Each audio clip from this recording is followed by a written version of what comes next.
Hola, nosotros somos Jorge Rincón y Germán Suárez, estudiantes de Ingeniería Electrónica de la Universidad Inca de Colombia. Les queremos dar la bienvenida a este nuevo episodio de nuestro podcast sobre liderazgo y ética. Hoy hablaremos de un caso que marcó la historia de la corrupción empresarial, el escándalo de Odebrecht. Tal vez lo hemos escuchado por redes sociales, por televisión, por el periódico, incluso en el transporte público. Vamos a analizar cómo la falta de ética y los liderazgos corruptos llevaron a una de las tramas de sobornos más grandes de América Latina. Exploraremos sus orígenes, el impacto en diferentes países y las lecciones clave en materia de liderazgo y transparencia. Para entender este escándalo, primero debemos conocer qué es Odebrecht.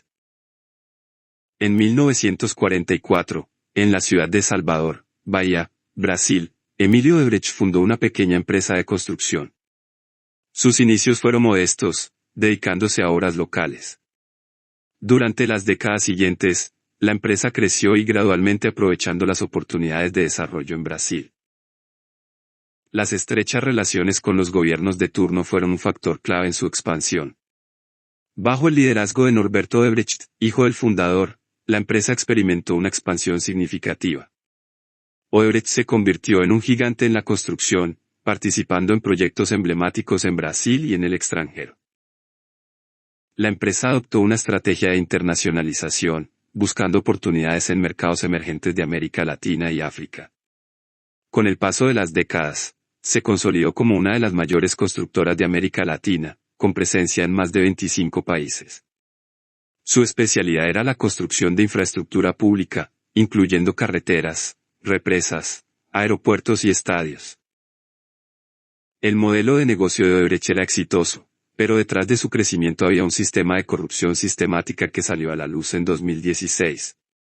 Se descubrió que la empresa destinaba grandes sumas de dinero a sobornar a políticos y funcionarios para obtener contratos de construcción. Este esquema se ejecutaba a través de un departamento de operaciones estructuradas, una unidad secreta dentro de la empresa encargada exclusivamente de gestionar pagos ilegales. Destinó cientos de millones de dólares al pago de sobornos a funcionarios gubernamentales de alto nivel, desde presidentes, ministros hasta funcionarios de menor rango, a cambio de la adjudicación de contratos de obras públicas y la abstención de ventajas competitivas.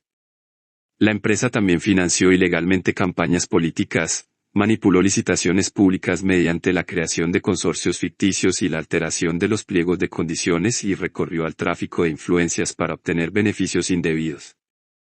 Además, se utilizaban contratos ficticios y facturas falsas para justificar los pagos de sobornos, creando una completa red de transacciones financieras que dificultaban el rastreo de dinero ficticio.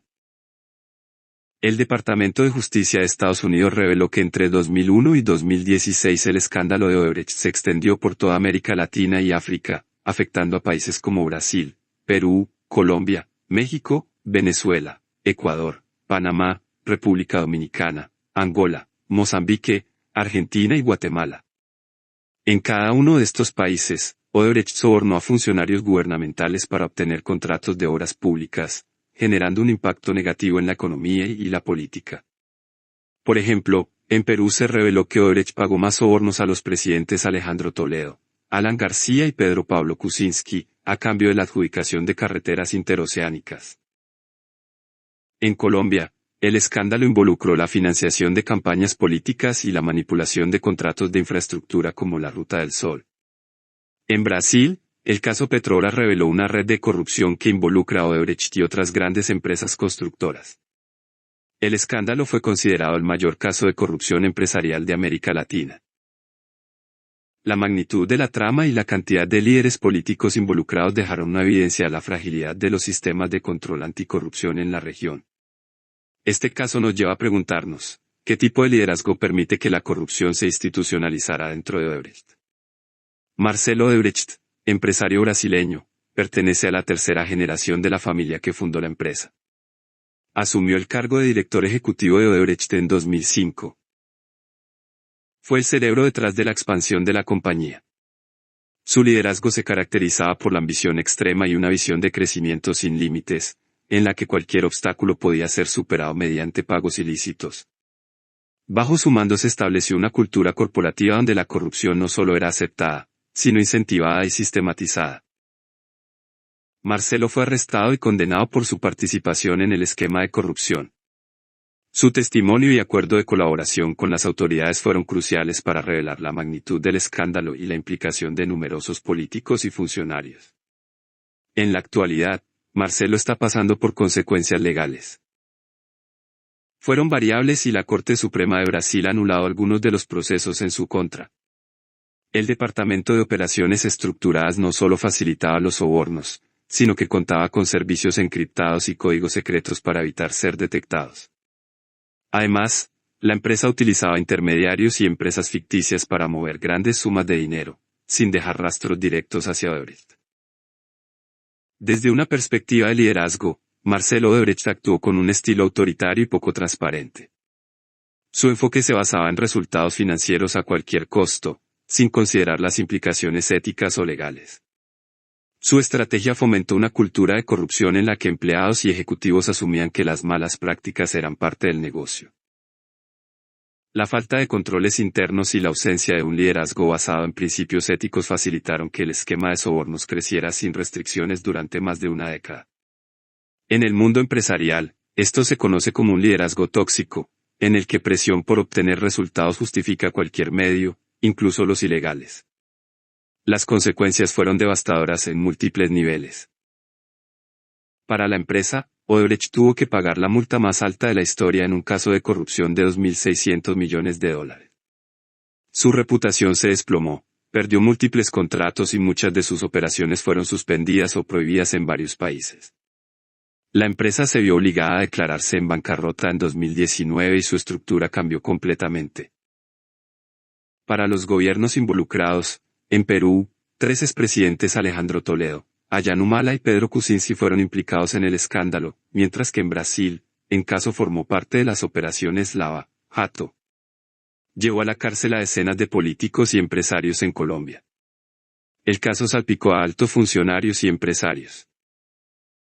Para la sociedad, la corrupción afectó directamente a la población, ya que muchas de las obras públicas construidas con estos sobornos tuvieron sobrecostos excesivos y en algunos casos nunca se complementaron.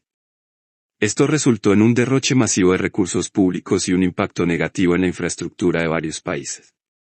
En la actualidad, Odebrecht sigue operando, pero bajo una estricta supervisión y con programas de cumplimiento normativo. Aunque así, el escándalo dejó mucha mancha en la imagen de la empresa. En el caso de Odebrecht no es un hecho aislado. Ha habido otros escándalos de corrupción de gran magnitud en el mundo, como el caso Enron en Estados Unidos o el caso Volkswagen en Alemania. Sin embargo, lo que hace único el caso Odebrecht es la magnitud de su red de sobornos y la cantidad de países involucrados. Si lo comparamos con el caso Enron, por ejemplo, podemos ver similitudes en la manipulación de datos financieros y la cultura corporativa tóxica. Sin embargo, mientras Enron colapsó por fraude contable, Odebrecht logró operar con impunidad durante más de una década a través de su estructura clandestina de sobornos. En este escándalo nos deja muchas lecciones sobre liderazgo y ética empresarial, la importancia de la transparencia, la necesidad de regulaciones más estrictas y la urgencia de un cambio cultural dentro de la empresa para prevenir la corrupción. Algunas claves para evitar la corrupción en las organizaciones incluyen implementar sistemas de control interno y auditoría eficaz, fomentar una cultura corporativa y basada en valores éticos y responsabilidades sociales, promover la transparencia y la rendición de cuentas en todos los niveles de gestión, proteger a los denunciantes de prácticas corruptas dentro de las empresas y el gobierno, garantizar que las empresas cuenten con códigos de conducta claros y mecanismos de sanciones efectivos. Para quienes violen la ética corporativa.